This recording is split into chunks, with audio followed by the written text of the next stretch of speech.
এ বিষয়ে বিস্তারিত জানাতে আমাদের সাথে যুক্ত হচ্ছেন সহকর্মী নাজমুল হুদা। নাজমুল, বিএনপির স্মরণ সভার প্রস্তুতি কেমন দেখছেন, বিস্তারিত জানাবেন।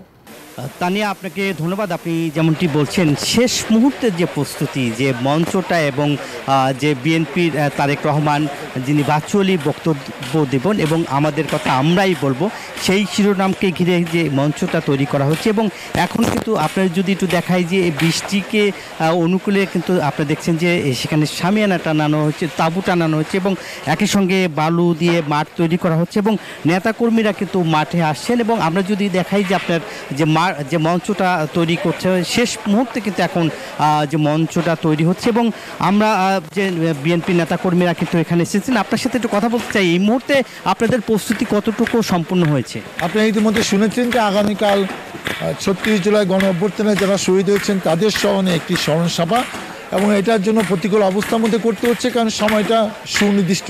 তো সেজন্য এই যে উপরে ত্রিপাল দেওয়া হয়েছে, নিচে বালি বিছানো হয়েছে এবং যা যা প্রস্তুতি নিলে প্রতিকূল অবস্থার মধ্যে অনুষ্ঠানটা সুন্দরভাবে করা যায় সেরকম প্রস্তুতি আমরা উদ্যোগ নিয়েছি এবং ইনশাল্লাহ আপনি আগামীকাল দেখতে পাবেন যে সব রকম প্রস্তুতি শেষ পর্যায়ে হয়তো আজকে রাতের মধ্যে আমরা এটা শেষ করতে পারবো।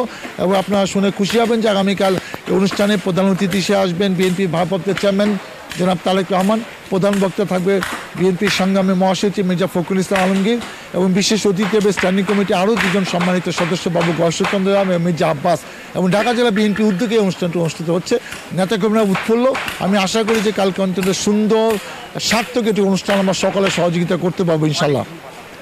কি বলেছিলেন, এবং বিএনপির নেতাকর্মীরা মাঠে রয়েছে এবং একই সঙ্গে যে মঞ্চ এবং আশেপাশে এবং তাদের নেতাকর্মী মোতায়েন করা হচ্ছে। এই ছিল আমার কাছে আশুলিয়ার শ্রীপুর থেকে বিএনপি সমাবেশের সর্বশেষ খবর।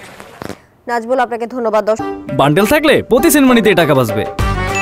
বিকাশ সেনমানি বান্ডেল কিনে জিতুন প্রতি লেনদেনে।